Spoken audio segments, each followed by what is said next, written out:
안녕하십니까. 어, 이곳에 하나님의 말씀을 들으러 모이신 여러분께 또 하나님께서 역사하시길 바라고, 또 이 시간을 통해서 하나님이 어떠한 분이신지 조금이라도 더 알아가시는 시간 되기를 기도하겠습니다. 저는 강수진이라고 합니다. 많이 들어보신 분들도 있겠고요. 어떻게 낯이 익은 분들도 있고요. 저는 모태신앙으로서 재림교인 신앙을 시작했고요. 그 다음에 한국삼육중학교에 나가서 졸업하기 전에 유학생활을 시작했습니다. 유학생활을 8년 동안 했는데요.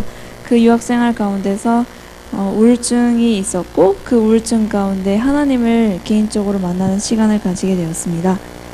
하나님을 만나고 나서는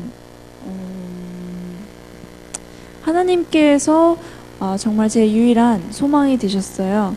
이 우울증이라는 것이 삶에 대해서 되게 낙이 없고 소망이 없어지는 그러한 때잖아요. 되게 깊은 암흑 가운데 있었을 때 유일하게 하나님을 바라볼 수 있던 시간이 되었는데, 그래서 그때부터 저는 이제 신앙생활을 개인적으로 시작하게 되었습니다.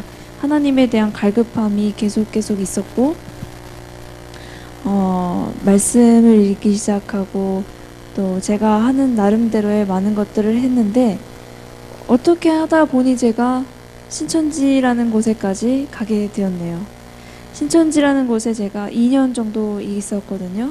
그래서 가는 여정도 있었고 오는 여정도 있었고, 이게 사실은 2년 정도의 얼마나 많은 수많은 것들이 있었겠어요. 그 모든 것들을 다는 아니더라도 조금이나마 알려드리고자 이곳에 나왔습니다.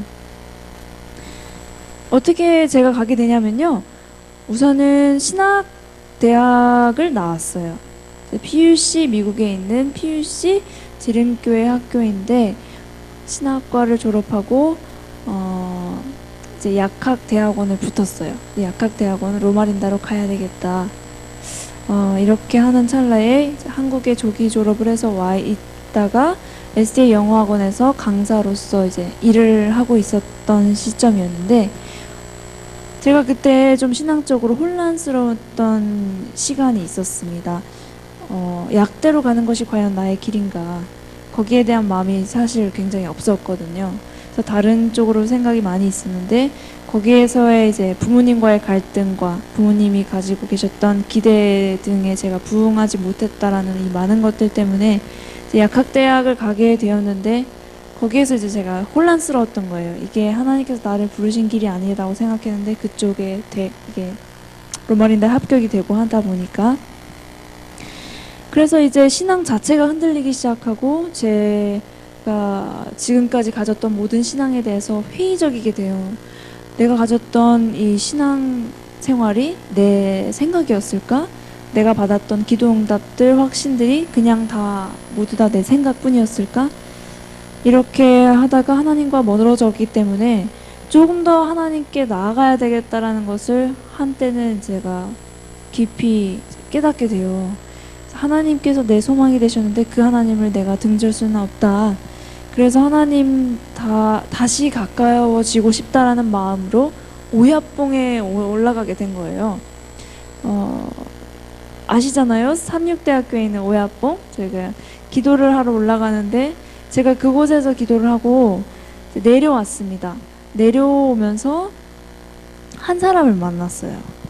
근데 이분이 재림교인이었어요. 전에 재림교인이셨기 때문에 재림교회에 대해서 굉장히 잘 알고 계셨고, 저에게도 말을 하실 때 제가 부담감도 없었어요. 그래서 이야기를 주고받는 찰나에 연락처를 공유하게 되고, 그 다음에 조금 이렇게 성경절이나 이런 것들을 주고받다가 만남으로 이어졌어요. 그래서 만남으로 이어지고 어떤 선교사분이라고 하면서 소개를 시켜주시더라고요. 선교사신데 이분을 통해서 1대1 성경 공부까지 가게 되었어요. 성경 공부를 하는데 이게 내가 뭔가 들어보지 못했던 말씀들이다. 재림교회에 하도 오래 몸을 담궈 있었고 제가 영어 설교도 너무너무 많이 들어봤기 때문에 그 사상이나 이런 것들이 다 거의 비슷비슷하거든요. 근데 이게 너무 다른 거예요. 그래서 다를 수도 있지. 우리 교인이 아닌가 보다라고 생각을 했습니다. 그래, 뭐 하나님은 교파를 떠나서 움직이시는 분이니까 우선 들어보자라는 마음이었죠. 그렇게 하고 있는데 계속 들을수록 마음에 부담감이 많이 있었고 불편했어요. 그래서 안 되겠다, 이제 그만 만납시다, 이제 그만 만나자고 얘기를 해도 어떻게 해서 또 왜 뭐 때문에 오해가 있느냐, 그래서 오해를 풀어주겠다, 만나서 얘기해요. 예의가 없군요. 뭐 이런저런 핑계를 대면서 이제 꼭 만나게 해서 저를 설득을 시키는 거예요. 그래서 제가 또 거절을 하게 되고 이게 반복이 되다가 처음 만났던 분이 안 되겠다 하시더니 직접 저한테 이제 성경 공부를 하시기 시작하시는데, 그분이 말을 잘하지는 못하시지만 뭔가 끄적끄적 적어와서 계속 얘기를 해주시고, 또 나는 모르는 무엇인가를 그는 알고 있다라는 그러한 눈빛과 뭔가 나에게 얘기해주고 싶다라는 그 간절함을 제가 봤어요. 도대체 뭘까? 이 사람이 나에게 그토록 알려주고 싶어하는 게 도대체 뭘까? 그리고 너무나 확신에 차 있었어요. 이 사람 많은 사람들을 이 사람을 통해 만나게 되는데 모두가 한결같이 확신이 있어요. 내가 따라가는 것에 대한. 그래서 성경을 통달했다고 얘기를 하고 하나님에 대한 이제 성경의 뜻과 이 시대에 대한 하나님의 분명한 목표와 뜻을 이제 아는 거예요. 그걸 물어봤을 때 저는 뭐 그렇게 확신보다는 좀 막연했거든요. 그래서 이거에 대해서 이제 고민하면서 이 사람들이 뭔가를 알고 있다는 생각이 들고, 뭐 이런 찰나에 다른 어떠한 분을 소개시켜 줬어요. 근데 이분은 삼육대학교 신학과까지 이제 나오셨던 분인데 특강을 저에게 해주셨죠. 특강을 통해서 제가 이제 말씀을 듣는데 내가 모르는 뭔가가 분명히 있다, 이런 생각이 확실히 들었어요.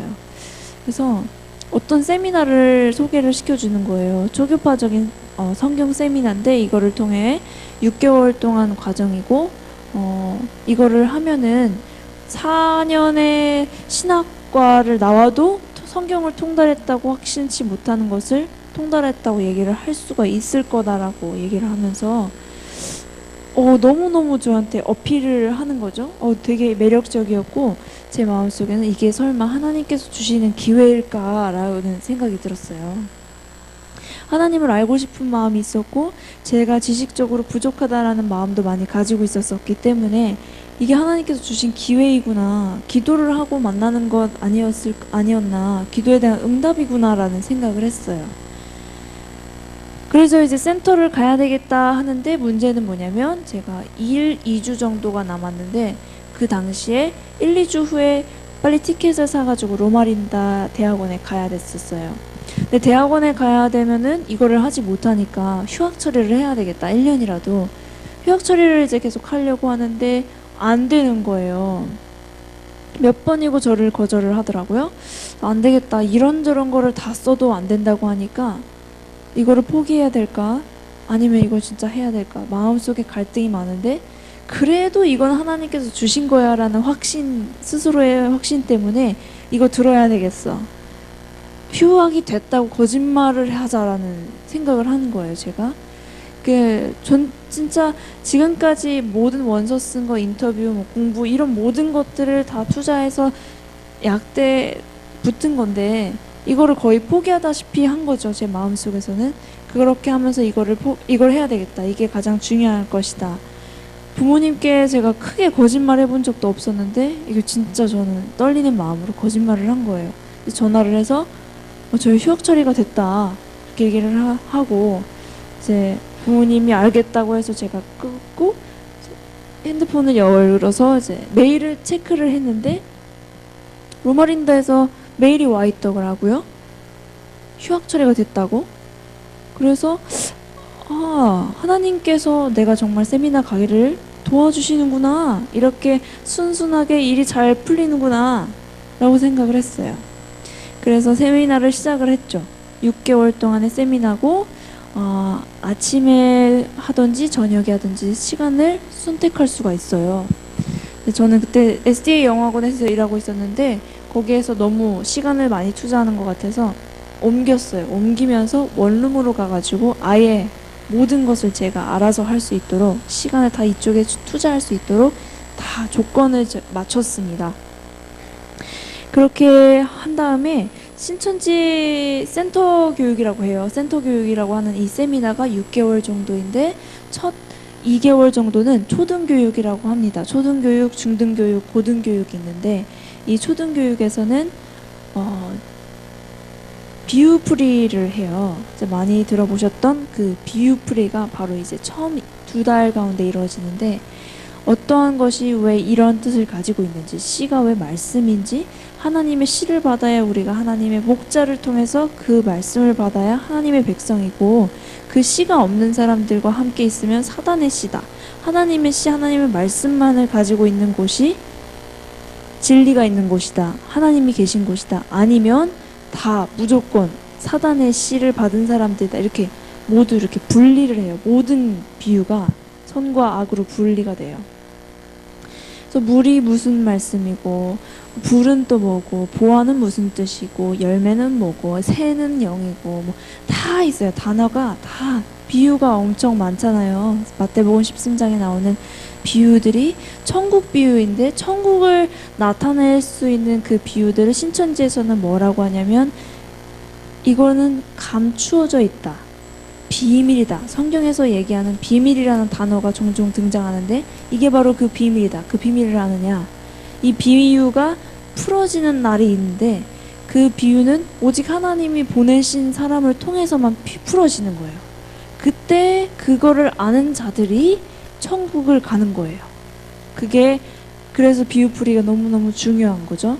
그거를 갖고 그 풀이를 갖게 되는 사람들은 선택된 백성들이 되는 거죠.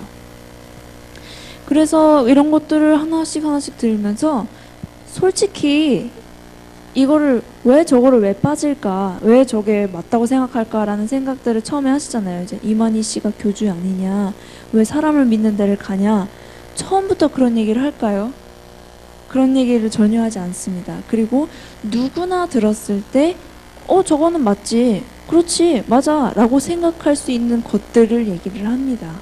그렇고 모든 게 처음부터 끝까지 한두 시간 동안 철저히 성경절로만 얘기를 하고 설명을 하니까 딱딱딱딱 들어맞는 것 같아요. 얼마나 일리가 있고 이치적이고 설명을 잘하는지 모르겠어요. 그리고 성경적으로 보여요. 이게 그래서 많은 지식층들의 사람들이 신천지에 가는 이유가 여기에 있습니다. 많은 청년들이 그곳에 가서 내가 봤을 때 확실한 신앙을 하고 싶어 하잖아요. 근데 그 확실한 신앙이 여기에 있다라고 생각이 드는 거죠.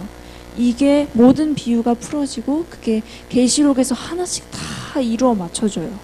나왔던 모든 단어들, 향로, 아니면 물, 바다, 유리바다, 아니면 나팔, 뭐 증인, 두 증인 많이 나오잖아요. 계시록에 나와 있는 것들이 다 거의 비유적인 것들이 많고 문자적이지 않았던 것들이 다 신천지 이미 배웠던 것들이 뜻이 다 이쪽에 접목이 돼서 이야기 하나가 만들어지는데 한 목자를 중심으로 이루어지는 이야기가 그려지는 거예요. 모든 비유가 다 그런 식으로 해결이 되니까 진짜 신기해. 어떻게 이렇게 될 수가 있을까? 그래서 2달 정도가 되면 신천지에서는 우리가 신천지라는 걸 밝히거든요. 근데 그 신천지라는 걸 밝힐 때 사람들이 알잖아요. 신천지가 얼마나 이단이라고 소문이 났고 악명 높고 뭐 가정 파탄이다 뭐든 이런 소문이 되게 많잖아요. 그래서 이 신천지다라고 얘기를 하면 사람들이 떠나야 되겠죠. 거의 떠나지를 않아요. 아, 그렇구나. 옛날에 예수님도 이단이라는 소리를 들었고 핍박을 받았고 이게 바로 성경에서 말하는 좁은 문이라고 이미 계속 매 시간마다 교육을 했거든요. 그렇기 때문에 아무리 사람들이 이단이라고 해도 우리가 들었을 때 우리가 판단해야 한다. 우리가 들었을 때 이게 맞지 않냐. 이게 여기서 방으로 다른 곳에서 들어보지 못했던 진리의 말씀이 나온다라는 확신이 이때쯤이면 드는 거죠. 2달 안에. 그래서 사람들이 떠나지를 않습니다. 조금 더 들어보자. 뭐 믿져야 본전이지. 이런 마음으로. 제가 그때 2달 됐을 때 신천지라는 것을 밝히기 바로 전날 밤에 꿈을 꿨어요. 이곳이 바로 신천지다라는 것을 꿈으로 확인을 한 거죠. 그 다음 날에 일어나가지고 가니까 여기가 신천지라는 것을 얘기를 하는 거예요. 아, 하나님께서 또 나에게 역사를 하시는구나 라고 생각을 하고, 모두가 이게 성령의 역사이다 라는 그런 믿음을 가지면서 제가 이제는 이곳이 맞다라는 확신을 갖게 됩니다. 매일매일 비판적으로 받고 어떻게 해서든지 잘못된 것은 내가 찾아내리라 하는 심정으로 저는 있었고, 항상 매 시간 끝날 때마다 저처럼 질문이 많은 사람이 없었어요. 계속 남아서 질문을 했고 계속 토의를 하고, 저 친구는 왜 맨날 저러냐 이럴 정도로 계속 남아서 이야기를 많이 했는데, 이제는 그런 것들을 통해서 제가 확신을 갖게 되는 거예요. 왜냐, 부모님에게도 어떤 목사님에게도 제가 이것을 하고 있다고 이야기를 하지 않았습니다. 왜냐하면 거기서 이야기를 해요. 이것을 성경 공부를 하고 있다는 것을 가서 이야기를 하지 말아라. 물론 성경절을 가지고 얘기를 합니다. 미가서 5장 7절이라든지 아니면 뭐 진리에 감춰져 있던 보화, 땅에 감추어 있는 보화, 이거를 찾아두고 숨겨두고 가서 기뻐했다. 이제 나중에 다시 찾는 거지 지금부터 사람들한테 떠벌리고 다니는 게 아니다. 우선 첫째는 숨겨두는 것이다. 비밀리에 해야 된다. 그래야지 사단이 영으로 틈타지 않을 것이다. 너가 이걸 얘기하는 순간 너의 친한 사람들을 사단이 들어서 쓸 것이다. 너를 방해해서 진리를 찾지 못하게 할 것이니까 너가 스스로 맞는지 아닌지 판단을 해봐라. 굉장히 솔깃하지 않습니까? 그것도 성경절을 들어서 내 친구를 의지하지 말라. 잠든 여인에게도 내 입의 문을 막을지어다. 이런 표현들을 다 쓰니까 저는 그걸 맞게 생각을 했죠. 그래, 맞아. 엄마 아빠한테 얘기 안 하고 누구에게도 얘기하지 않고, 그게 1년 반 정도가 간 거예요. 그래서 그 전에 이제 센터 교육 6개월 동안 하면서 전도를 이제 열심히 하는 거죠. 전도가 신천지에서는 중요해요. 저희가 하나님의 씨를 받은 백성들이에요. 그 백성들이, 나무는 목자라고 하는데 사람이 목자, 나무인데 씨를 받아서 그 씨가 커서 나무가 되면 열매를 맺어야 되는데, 그 열매들이 바로 자연적으로 성령이 역사를 하면 우리가 전도를 했을 때 오는 성도들이 맺혀지게 된다. 그래서 그게 열매예요. 열매가 있어야 수료를 할 수가 있어요. 한 명이 있어야 졸업을 할 수가 있어요. 그래서 얼마나 열심히 전도를 했겠어요. 그래서 제가 또 전도를 또 열심히 해서 전도상을 받고 열심히 있다라는 것을 보여줘서 졸업 후에는 구역장이라는 사명을 또 갖게 돼요. 구역장이라는 사명이 신천지에서는 굉장히 중요합니다. 가장 직접적으로 구역원들을 대하고 그들의 신앙을 관리하고 계속 모든 것들을 피드백하고 신앙관리, 그들의 전도관리 뭐 등등을 하거든요. 그 사람들 것도 해야 되고 내 것도 해야 되니까 하루에 거의 3-4시간 정도 자면서 계속 움직이죠. 내 거 스피치 연습해, 전도해, 이 사람들 전도해, 신앙 상담 해줘야 되고, 말씀 준비해서 나눠줘야 되고, 또 구역반을 해야 되고, 또 제가 또 나름대로 파트타임 일을 했으니까 그것까지 해야 되고, 이게 진짜 뛰어다니고 거의 김밥만 사 먹을 정도?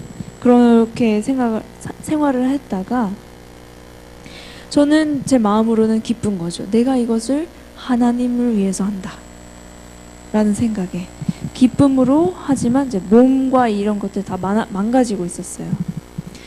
제가 부모님께 드디어 걸리게 돼요. 부모님께 어떻게 걸리게 되냐면, 몸이 망가지니까 이게 몸으로 보여지기 시작하는 거죠. 우선은 얘가 왜 이렇게 피곤해할까? 뭐 한다고 하지도 않은 애가 맨날 피곤해하고 이상한 얘기를 가끔 하고, 진리에 대해서 어떻게 생각하냐, 나 때문에 우리 가족이 구원을 받는다, 뭐 이상한 소리를 가끔 제가 해요. 그러니까 이상하다 생각했던 저희 엄마가 하룻밤에 제 가방을 이제 보시더니 제 인증카드를 발견하셨어요. 신천지에서 가지고 있는 인증카드가 있는데 딱 이렇게 띠가 둘러져 있고 입사원들처럼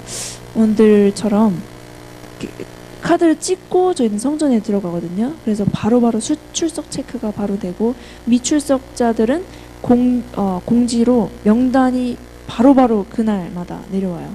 그래서 출석되지 않은 사람들은 우리가 원하는 목표, 신천지의 목표 14만 4천의 제사장이 될 수 없어요. 그렇기 때문에 이게 너무너무 중요한 출석인데 이거를 하거나 지문을 해가지고 저희 왔다 갔다 하거든요. 그러면 이제 문이 열리고 이거를 제가 걸리게 된 거예요. 인증카드랑 제가 구역장으로서의 많은 자료를 가지고 있었는데 그동안에는 제가 잘 숨겼었는데 이게 너무너무 바빠지고 벅차지니까 숨길 틈도 없었고 제가 막 자고 있었을 때 이렇게 된 거죠. 난리가 났습니다. 부모님께서는 난리가 났죠. 근데 장로님이시거든 저희가 아버지가. 그래서 장로 가족에 도대체 이게 무슨 일이냐. 그렇게 이단이라고 소문이 됐던 신천지가 우리 가족에게, 우리 딸에게 그렇게 총망받고 존경받았던 그리고 이쁘고 뭐 순종적이었던 우리 딸한테 이렇게 되다니. 잠자던 저를 이제 끌고 오셔서 이게 어떻게 된 일이냐 했을 때 제가 할 말이 없었죠. 할 말이 없었고 이제 얘기를 하는 거죠. 이럴 수밖에 없었다. 이렇게 해서 거짓말을 할 수밖에 없었던 이유는 내 신앙의 자유를 보장받는다 생각하지 못했고 나는 여기에 진리가 있다고 확신한다. 근데 그거를 믿지를 않으시는 거예요. 왜 우리가 진리 가진 남은 자손인데 왜 그러냐. 근데 이게 아무리 얘기를 해도 서로가 이해관계가 성립이 되지가 않고 이해가 되지 않고 관점이 아예 다른 거예요. 무슨 얘기를 해도 너는 지금까지 우리에게 거짓말했어. 너의 얘기를 못 믿어. 그러니까 거기는 진리가 없는 거야. 무슨 말을 해도 그렇게 되니까 제가 말을 이제 닫게 되죠. 입을 닫게 되죠. 그래도 제가 계속 변론하려고 하고 성경 토론 끊임없이 하고 토론하고 새벽까지 이어지고 괴롭습니다. 그러다가 제가 구역장으로서 구역원들을 살펴야 되잖아요. 그래서 신천지 교회를 또 가죠. 열심히 가서 그 친구들을 돌봐야 되고 만나고 내가 이제부터는 핍박이 시작됐습니다. 저를 위해서 기도 좀 해주세요. 이런 식으로 얘기를 하는 거예요. 그럼 다 같이서 저를 위해서 기도를 해주고 또 집에 와가지고 또 싸우고 또 나가고 싸우고 이렇게 하다가 이렇게 해서 내가 신천지 신앙을 과연 고수할 수 있을까. 이렇게 하다가는 이거는 안 되겠다. 아무 때라도 나가가지고 일을 봐야 되는데 계속 집에서 못 나가게 하니까 말이라도 안 되겠다 해서 제가 가출을 하려고 마음을 먹습니다. 어느 정도 딱 챙기고 딱 해서 나 나가는데 저희 아버님이 일을 끝나시고 딱 와서 저를 딱 잡으신 거예요. 그 찰나에. 왜냐면 딱 보니까 제가 나가는 추세였거든요. 그래서 제가 그때 잡히고 부모님께서는 이게 좀 이렇게 얘를 방치해서는 안 되겠다. 얘가 어떻게 할지 모르겠다. 얘는 전도를 하러 분명히 밖에 나갈 것이고 또 다른 이에게 이런 상황이 벌어지면은 어떻게 그 사람들의 부모님을 바라보냐. 그래서 저를 집에서 나가지 못하게 하셨어요. 어디서 이렇게 가지고 오셨는지 큰 쇠사슬과 그거를 가지고 오셔가지고 다 이렇게 문을 꽁꽁꽁 이렇게 감겨 두셨는데 이거 어떻게 해야 될까? 이게 사태가 심각해졌다. 신천지에서 얘기를 했다. 신천지에서 이게 발각이 되는 순간 우리는 감금을 당하게 될 것이다 라고 얘기를 했어요. 이거 맞네. 이렇게 되네.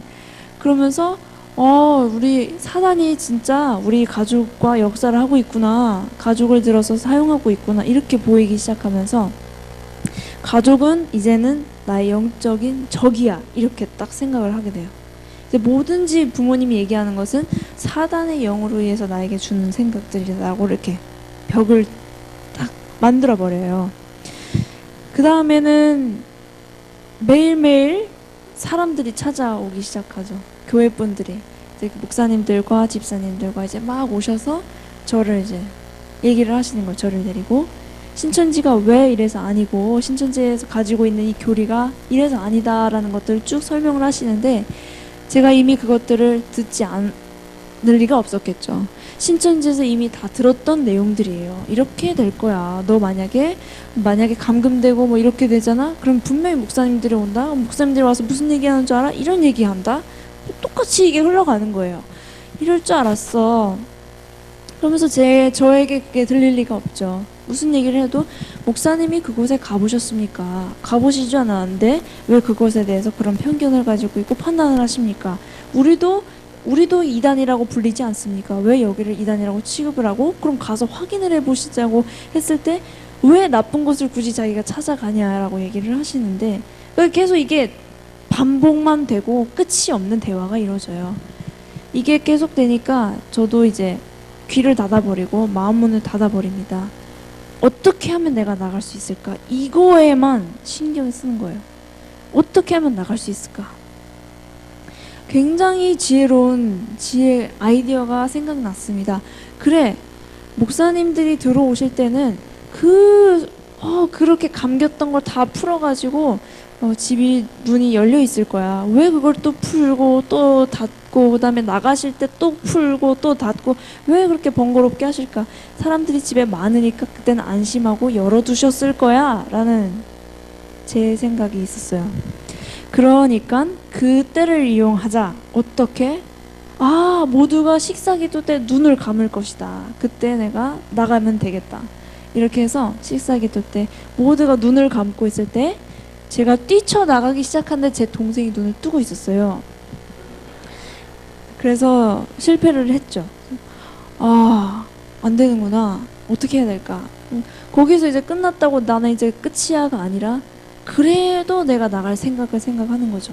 방법을 구상하고 어떻게 나갈 수 있을까 하다가 또 경찰들이 몇 번 찾아와요. 이제 신천지 쪽에서도 제가 이렇게 됐다라는 걸 아는 거죠. 연락이 되지 않으면 무조건 거의 즉각적으로 처리를 하고 경찰에 신고하고 그래요. 감금이 됐다 아니면 등등의 것들을 얘기를 하는데 그래서 저희 집에 찾아오는 거죠. 경찰이 신고가 들어왔다. 그래서 저희 부모님은 진짜 되게 깜짝 놀라시고 어떻게 해야 될지 모르실 때 이제 오셔서 경찰들과 부모님이 먼저 다 얘기를 하시는 거예요. 얘가 신천지에 있는데 거짓말을 하고 이런저런 거짓말을 하니까 얘를 믿으면 안 되고 지금 얘를 만나봤자 얘는 지금 제정신이 아니고 뭐 이렇게 하니까 저한테 경찰이 와서 무슨 얘기를 하겠어요. 미친 사람처럼 보이는 저한테 부모님 말씀 잘 들으세요 하고 가는 거예요. 그래서 아무도 나의 도움을 주지를 않는구나.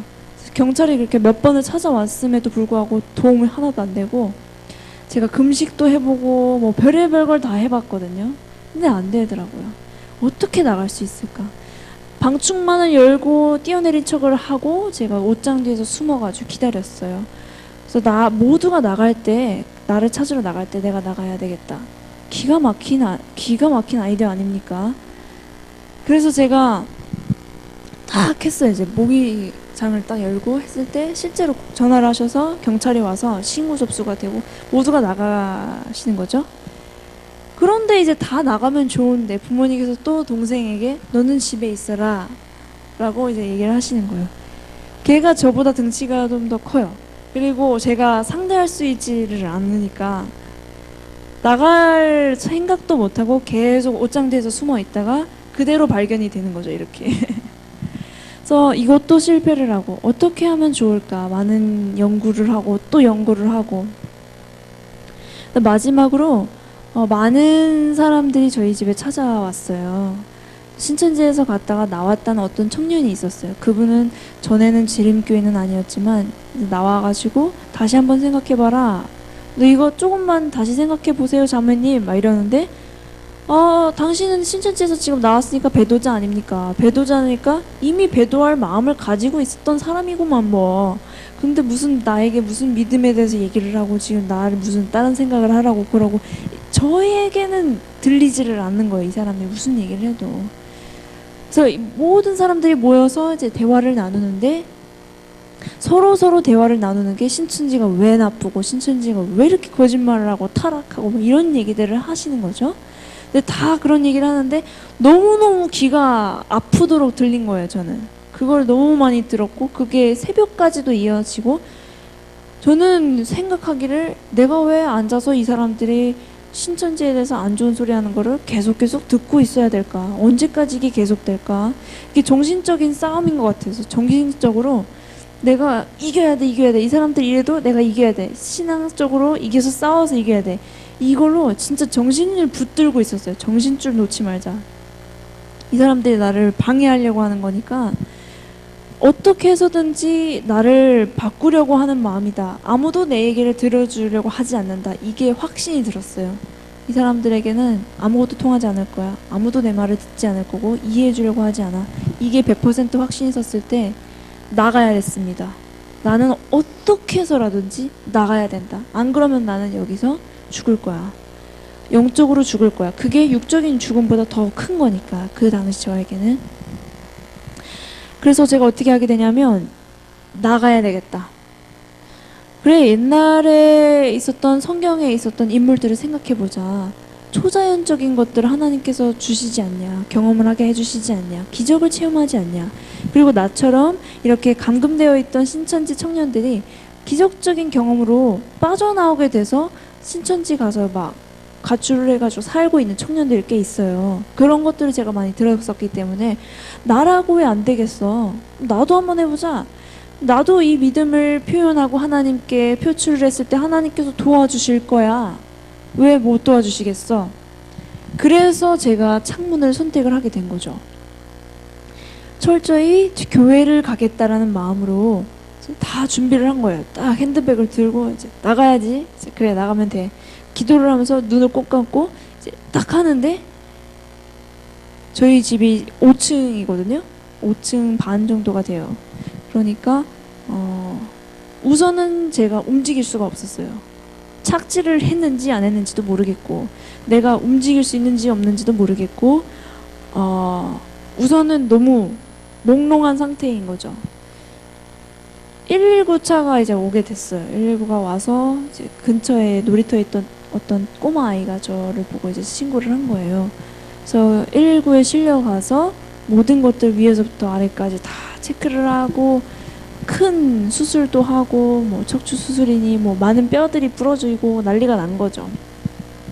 생명을 간수한 것만 해도 지금 이게 기적이다라고 하는데 뭐 걷는 거에 대해서는 어떻게 될지 모르겠다라고 얘기를 하고 뭐 이렇게 되게 그런 소리들을 많이 듣고 부모님께서는 이제 얼마나 놀라셨겠어요. 부모님께서는 이제 얼굴이 허해지시고 말을 하지 못하시고 울고 계시는데 이거는 제가 기대했던 상황이 아닌 거예요. 나는 이러려고 떨어진 게 아닌데 나는 교회 가려고 떨어진 건데 근데 상황이 이렇게 되고 제가 제 자신을 다리를 움직일 수가 없고 그냥 누워서 옆으로 가는 것도 할 수가 없었고 할 수 있는 게 아예 없었어요. 그냥 하늘만 볼 수 있는 게 제가 할 수 있는 거였어요.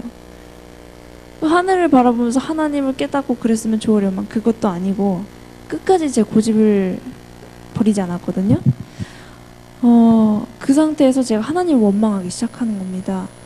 하나님, 제가 신앙을 하지만 않았더라도 이런 결과가 없었을 텐데 나는 하나님 따르고 싶었고 진리가 있는 곳에 가고 싶었고 그 갈망으로 그 따르고 싶은 그 마음을 가지고 끝까지 갔었던 건데 그거에 대한 결과가 바로 이것입니까?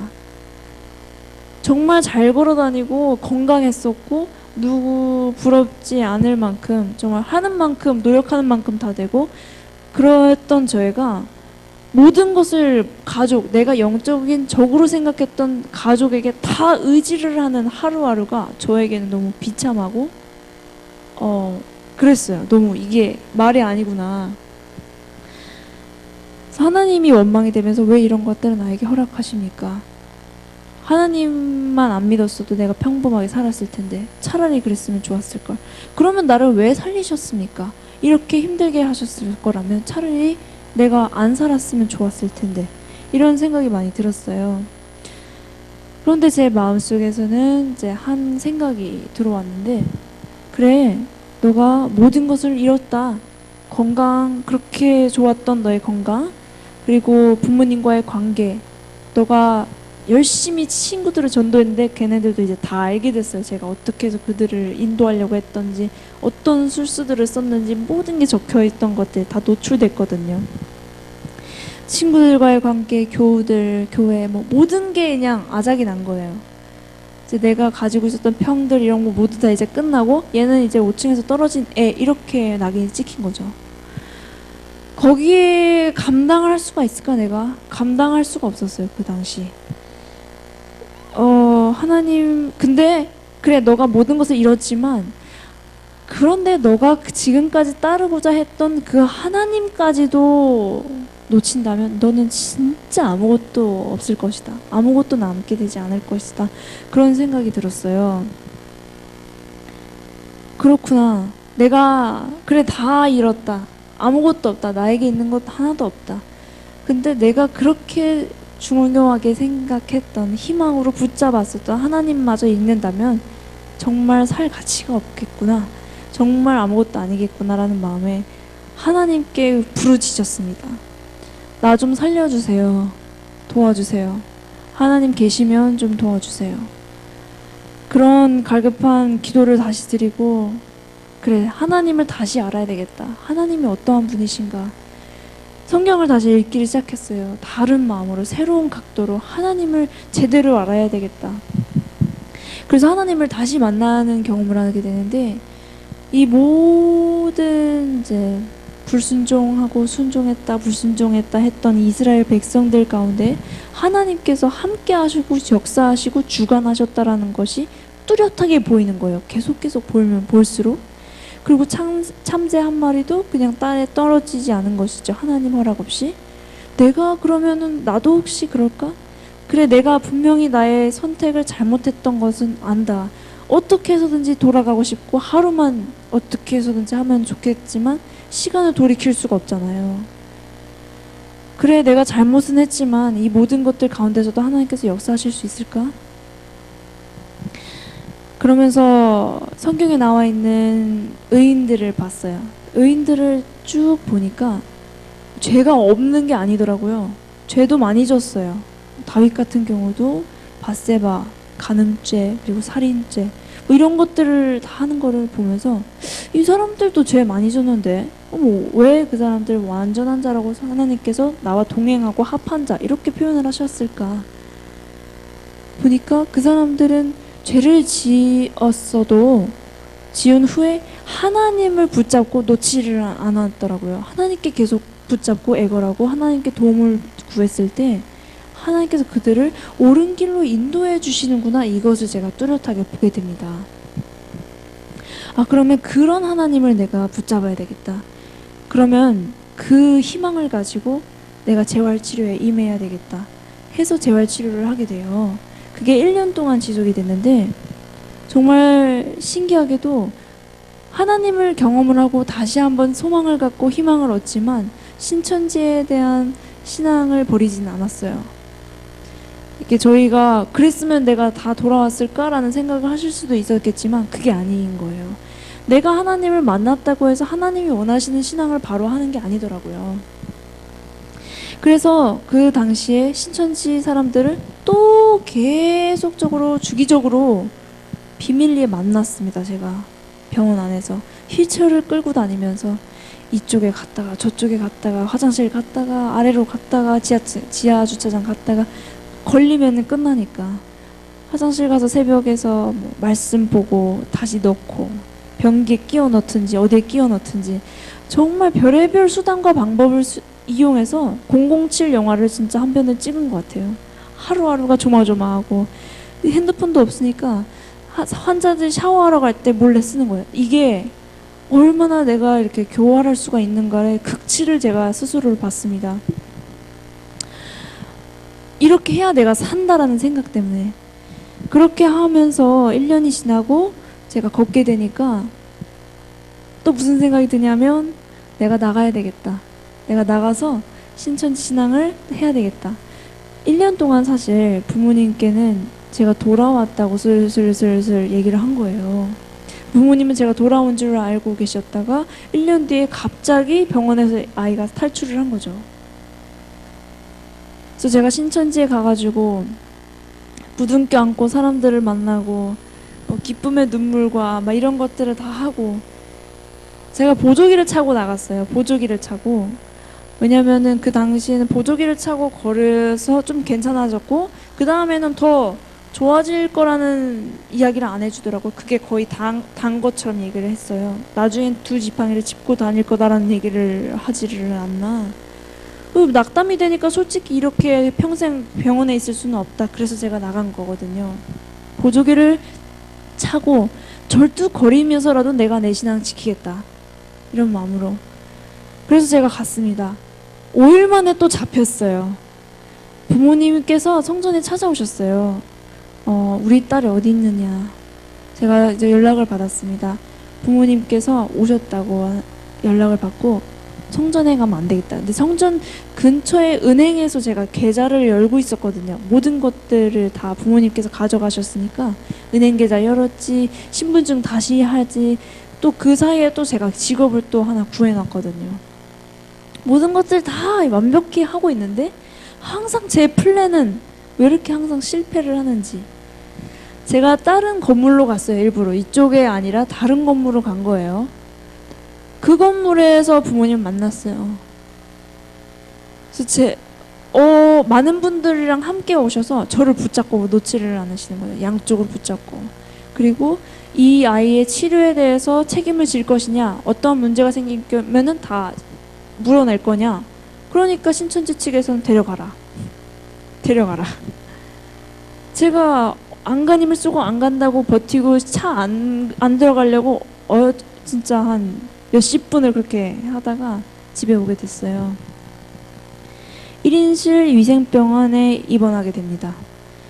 1인실이고 이제는 피할 수 없는, 그동안 내가 미뤘었고 그동안 내가 이렇게 미뤘었던 다시 한번 이제 큰 싸움이 이제 일어나게 되는데 엄청나게 많은 사람들이 찾아오기 시작하죠. 어떻게 얘를 바꿀 수 있을까? 어떻게 설득을 할 수 있을까? 어떻게 하면 될까? 그래서 정말 많은 분들이 찾아왔어요. 5명에서 10명 정도의 분들이 누가 들어왔다 하면 나가고 들어왔다가 하면 또 나가고 들어왔다가 또 나가고 이게 그 계획이 있는 게 아니거든요. 근데 누가 왔다가 나가면 또 누가 들어와요. 이게 끊임없이 계속되니까 저는 앉아만 있고 재활치료 갔다 오면 또 사람이 기다리고 있고 누가 또 이게 너무너무 힘들더라고요. 그리고 무슨 얘기를 해도 제가 듣는 게 아니에요. 모두가 왔다가 가면은 밤에 이제 잠자기 전에 성경을 펴고 쫙 공부를 합니다. 이렇기 때문에 이 사람들이 얘기한 건 틀렸어. 이게 한쪽을 진짜 빼곡하게 제가 적고 반증을 쫙 한 다음에 이러니까 신천지가 맞다 하고 자요. 그러니까 저에게 변화가 없죠. 마음이 변하지를 않는데 무슨 변화가 있겠어요. 아무리 많은 말을 들어도 변하지 않았던 저에게 이제 한 달이나 지속이 되니까 얘는 진짜 바보냐? 왜 말을 못 알아듣냐?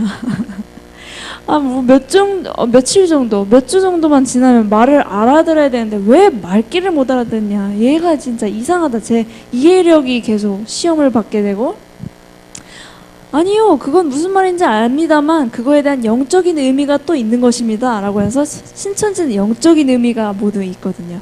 안식일도 영적인 안식일, 침례도 영적인 침례, 모든 게 영적인 유월, 뭐 이런 게 다 있어요.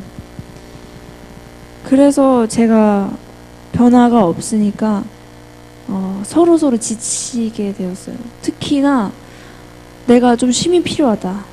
너무너무 이제 질려버린 거예요. 신천지에 대해서 잠자고 눈을 뜨기만 하면 신천지 소리를 들으니까 너무너무 이게 힘들어서 나 좀 쉬게 좀 하자. 쉬게 좀 해달라. 그래서 가게 됐던 곳이 재림연수원이었습니다. 재림연수원에 가게 되는데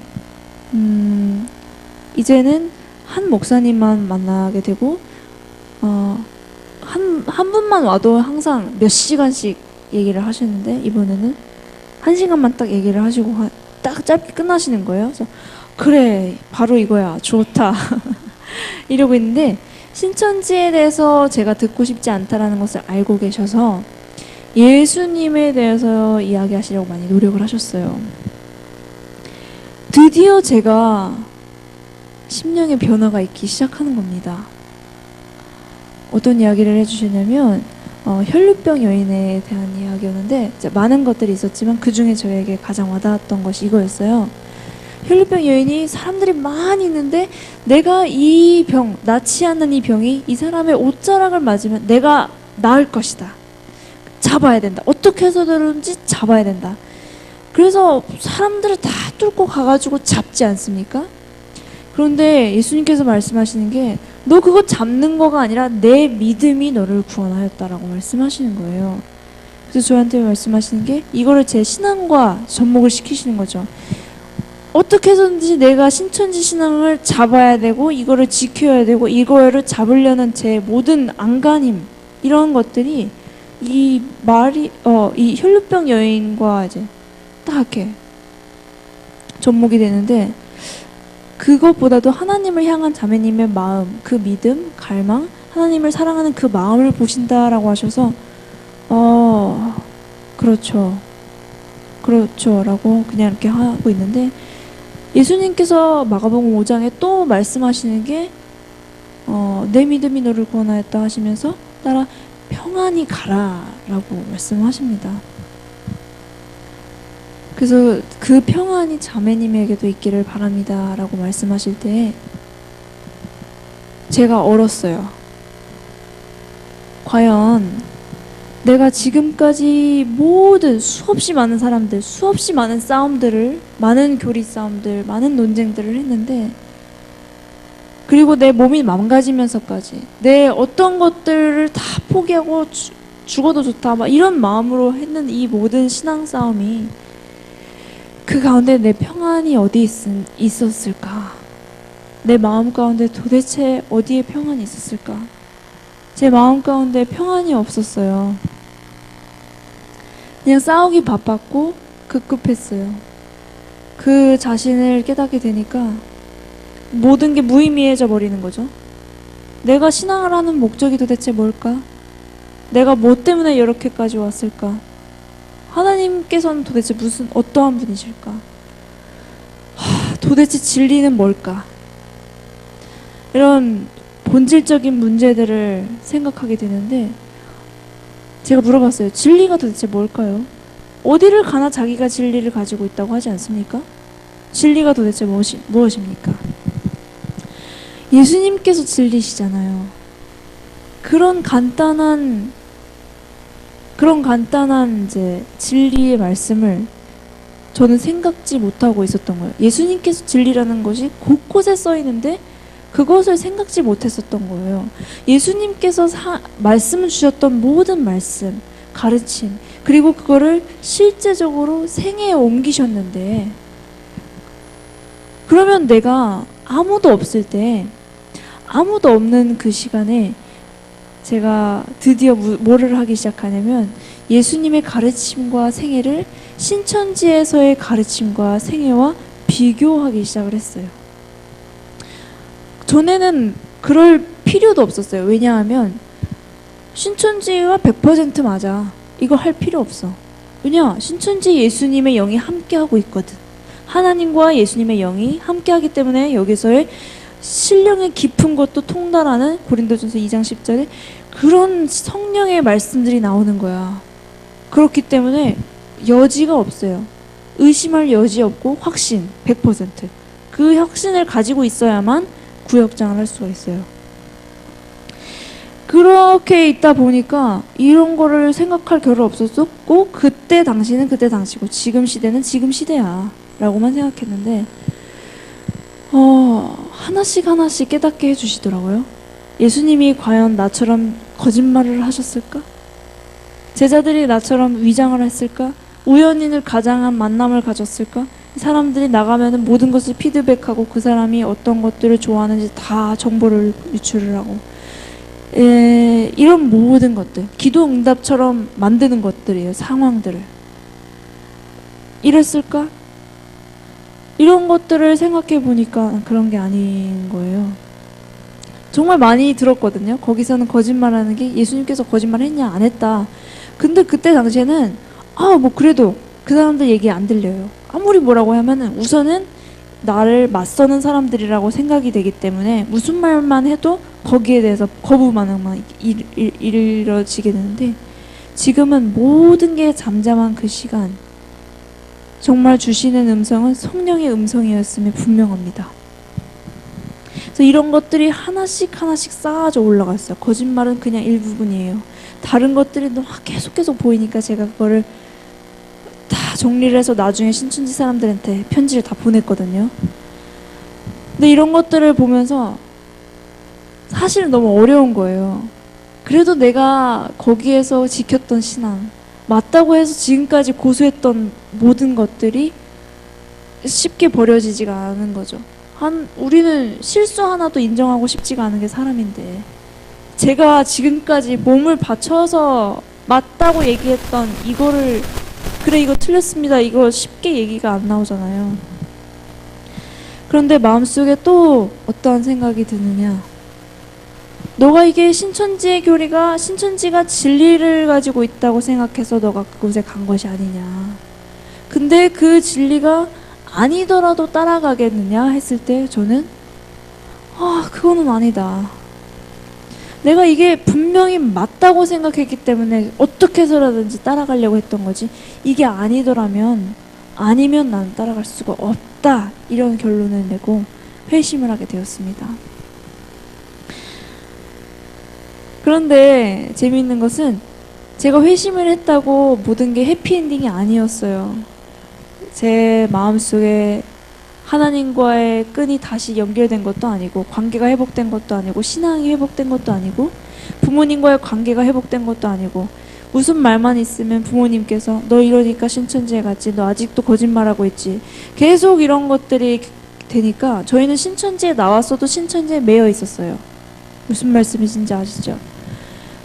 이게 너무 괴롭더라고요. 이거 어떤 일상적인 생활이 되지를 않으니까 안 되겠다 해서 찾아간 곳이 남양주에 있는 새로남 쉼터였습니다. 제가 그곳에 가니까 정말 많은 사람들이 오더라고요. 신천지에 있는 사람들이 아닌데 다 비슷비슷한 증상을 가지고 있는 거예요. 영적인 문제를 가지고 오시는 분들인데 암, 불치병, 우울증, 잠이 안 오고, 정신병, 이런 모든 것들이 다 오셔서 예수님을 바라볼 때 회복이 되시는 거예요. 정말. 그러니까 뭘 손을 놓고 나아라 해가지고 낫는 게 아니라, 말씀 안에서 하나님의 사랑을 보고 하나님이 주시는 그 용서를 받아들였을 때 자기 안에서의 응어리가 풀어지면서 마음속의 평안함과 동시에 평안함에서 오는 치유의 경험을 하시는 거예요. 제가 그걸 보면서 나는 신천지에만 사단이 존재하는 줄 알았다. 그런데 그게 아니었구나. 이 신천지 안에 사단이 우리 모두의 마음속에 지금 역사하고 있구나 라는 것을 깨닫게 되었습니다. 우리가 우리 스스로를 믿게 하는 그 사단, 우리에게 생각을 불어넣고 감정을 불어넣어줘서 우리는 우리 건 줄 알았는데 저는 제 건 줄 알았어요. 이렇게 너 창문으로 나가야지 너가 살 수 있어. 얼마나 강하게 그게 들렸고, 이게 기도의 응답이야. 이거 하나님께로서 또 온 거야. 꿈을 꿨잖아? 이거 하나님한테 온 거야. 이렇게 된 거? 이거 하나님한테 온 거야. 이렇게 주는 생각들을 저는 곧이곧대로 믿었어요. 그래, 맞아. 하나님께로 온 거야. 이거 더 물어볼 필요도 없어. 그러니까 분별을 하려는 의도도 없고 노력도 없고 그냥 막연히 다 하나님께로부터 왔다라고 결론을 짓고 따라가다 보니까 그렇게 된 거예요. 사단이 우리에게 생각을 넣을 수도 있고 우리의 상황까지도 조정을 할 수가 있구나. 이거를 진짜 뼈저리게 느꼈어요. 제가 어떻게 하면 내가 넘어질 수밖에 없었을까를 생각해 봤습니다. 나 신학과도 나왔고 모태신앙이잖아. 내가 모르는 거 내가 별로 없는다고 생각을 했고, 뭐 다니엘, 요한계시록 다 연구하는 거 좋아해가지고 했고, 예언의 말씀도 정말 많이 읽었고, 정말 많은 사람들의 설교들을 진짜 밥 먹을 때까지도 듣고 살았는데 뭐가 문제였을까? 그랬을 때 제가 알고 있는 만큼 제 생애가 변화되지는 않고 있었어요. 내가 알고 있는 만큼 머리는 계속 쌓아져 가는데 내가 스스로 그거를 하나님 붙잡고 싸우고 이러한 것들이 없으니까 내 생애는 전혀 변화가 되지 않는 제 삶이었어요. 하나님 저를 인도해 주세요. 하나님 저에게 무엇이 맞는 것인지 알려주세요 하면서 제가 리스트를 쫙 작성을 하고 이게 맞아. 그 길로 가요. 하나님께 물어봐 놓고 제가 결정을 하는 거예요. 그래 놓고 이게 하나님께로서 온 거야 라고 판단을 하는 거죠. 그 다음에 이게 안 되면 하나님을 원망해요. 이런 것들의 연속이었다라는 것을 깨닫게 되니까 내가 가지고 있었던 신앙이 그리스도인의 신앙이라고 했고, 정말 나는 괜찮은 신앙을 했다고 생각했지만 모래 위에 집 지은 자였던 것이었구나라는 것을 깨닫게 되었습니다. 예수님께서 내 말을 듣고 행하는 자가 반석에 집을 짓는 자라고 하셨어요. 그 반석 대신 예수님을 바라보지 못하고 예수님 자체의 모든 것을 제가 내려놓지 못하고 예수님을 부르면서 주여 주여는 부르면서 제가 계속 하려고 하니까 그냥 순식간에 무너져 내려버렸어요. 어쩔 수가 없어요. 사단이 워낙 능력이 있고 강하니까, 인간보다는. 내가 원하는 신앙을 했었구나. 그래 놓고 하나님을 안다고 자부했고, 그런 거를 사람들에게 간증을 했고, 그 한두 개 주신 것들에 의지해서 계속 연명을 하려고 했었구나. 순종이 제사보다 낫다는 것이 이제 깨닫게 되는 거예요. 나는 순종을 한다고 생각했지만 제사를 열심히 드리면서 나는 순종을 한다고 생각했어요. 나는 이렇게 하잖아요. 하나님, 나 좋은 사람이에요. 나 그리스도인이에요. 근데 하나님 앞에서 그래도 이건 아닌 것 같은데 내가 판단하는 거죠. 신천지를 가게 됐던 결정적인 이유가 바로 거기에 있었습니다. 내가 이게 맞는지 아닌지 확인해 보겠다. 그래, 이게 진리이면 갈 것이고 아니면 안 갈 거야. 결국에는 저에게 그 기준이 있었고 저의 판단에 그걸 맡긴 거죠. 나도 모르게. 제 판단이 하나님이 함께 하실 거라고 생각했지만 그건 제 착각이었어요.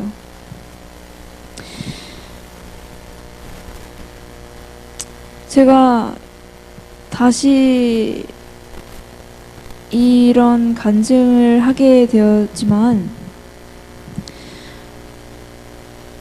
사실 치유하는 게 어렵잖아요. 치유를 받는 게 사람들에게서 받은 상처들, 그리고 영적인 것에서 너무 많은 이제 것들을 겪었으니까 더군다나 쟤는 미친 사람이야. 5층에서 떨어진 아이 이렇게만 불릴 거야. 미친 아이로 불릴 거야 라는 그 시선과 이런 모든 것을 너무 힘든 거예요. 그리고 아직도 제 안에는 평안이 없었어요. 어떻게 하면 될까? 내가 언제 도대체 그 평안을 가질 수 있을까? 하면서 하나님한테 부르짖었어요. 하나님, 제가 하나님을 선택하고 싶은데 그것마저도 어려워요. 순종하라고 하시는데 그 순종하는 게 잘 안 돼요. 하나님, 예수님이 왜 십자가에 돌아가셨는지도 이해가 안 되고 와닿지도 않아요. 제 마음속에 평안이 없어요. 평안을 달라고 계속 제가 부르짖었어요. 그거 아니면은 내가 진짜 의미가 없는 거예요. 이 모든 것들이 의미가 없어져 버리니까. 계속 갈구하고 기도하고 했을 때 하나님께서는 간절한 자에는 분명히 만나주신다는 예레미야의 말씀처럼 만나주시더라고요. 저는 그렇게 오랫동안 부르짖었지만 만나주시는 건 5분 안에 다 해결이 됐어요. 모든 것들이 파노라마처럼 쫙 지나가면서 이 모든 것들, 내가 겪었던 모든 것들이 영의 역사였구나, 이걸 깨닫게 해주셨어요.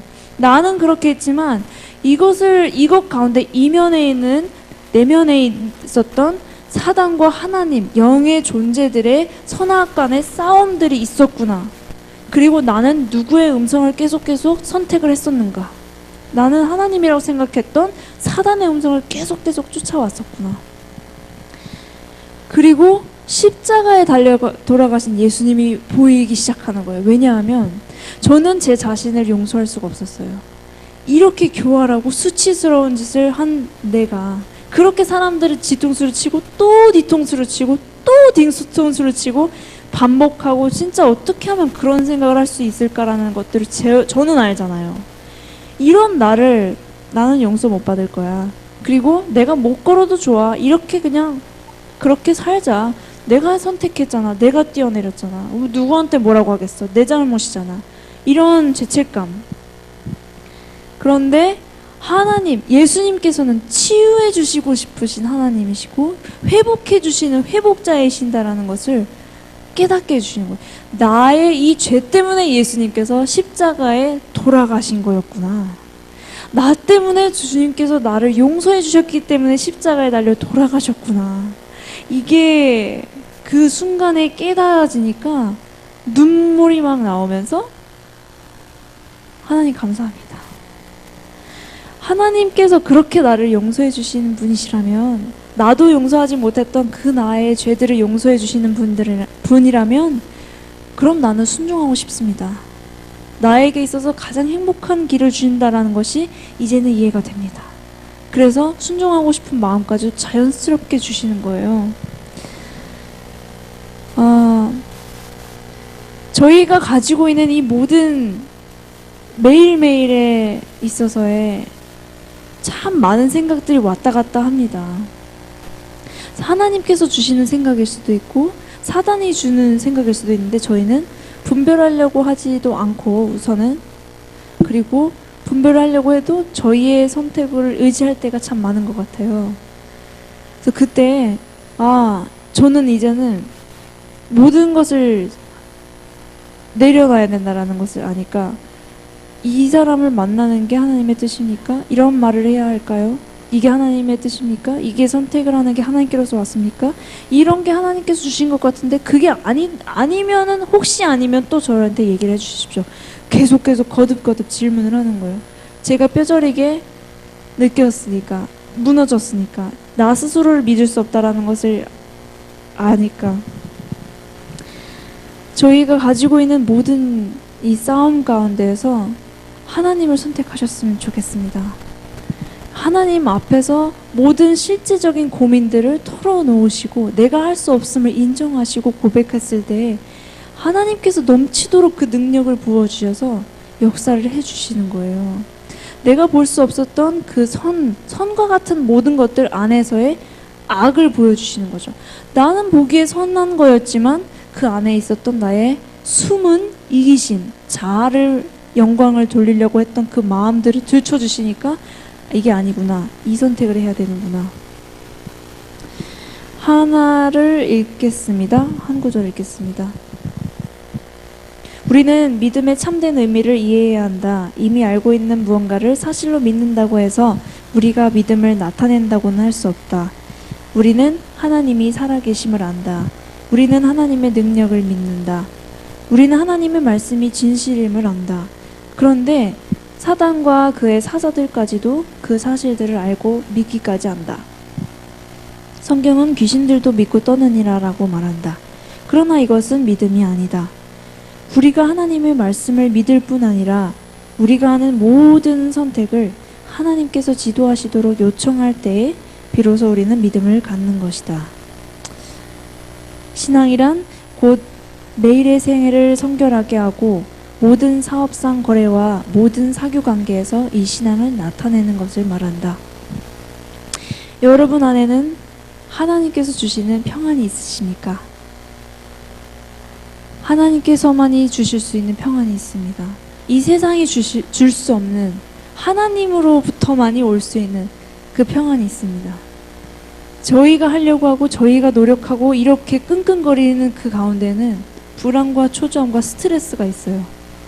그거를 나중에는 질병으로 이루어지고 질병이 끝까지 사망이죠. 사단이 원하는 것입니다. 하나님께서는 저희가 살기를 원하시고 내가 목적이 영생이라고 하시는 게 성경 곳곳에 써 있던 것처럼 사랑으로 저희들을 있는 그대로 바라보시고 있는 그대로 받아들여 주신다는 게 저는 아직도 매일매일 있어서 감사한 것 같아요. 제가 지금 이런 간증을 하지만 이것도 사실은 하나의 과거가 되어버렸어요.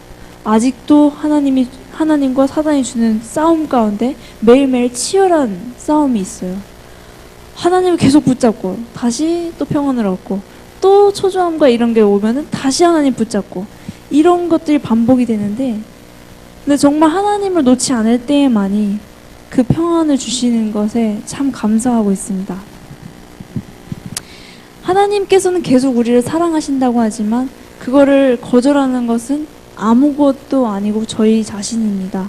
마지막으로 한 구절만 읽고 마치겠습니다. 물결치는 바다 위를 걸으시고 한 말씀으로 노도를 잔잔하게 하시며 귀신을 쫓아내어 그가 떠날 때 그를 하나님의 아들이라고 고백하게 하셨으며 죽은 자를 살리시고 수많은 사람에게 지혜의 말씀을 듣게 하신 그는 편견으로 눈이 멀고 완고하게 빛을 거절하는 자들의 마음은 움직일 수 없으셨다. 아무리 능력이 많으시고 저희들을 사랑해 주신다고 외치고 마음을 문을 두드리시지만 저희가 반응하지 않으시면 그렇게 끝나버리고 맙니다. 반응하시는 하나님의 그 사랑에 반응하시는 저희 모두가 되기를 간절히 바라며 말씀 마치겠습니다. 감사합니다.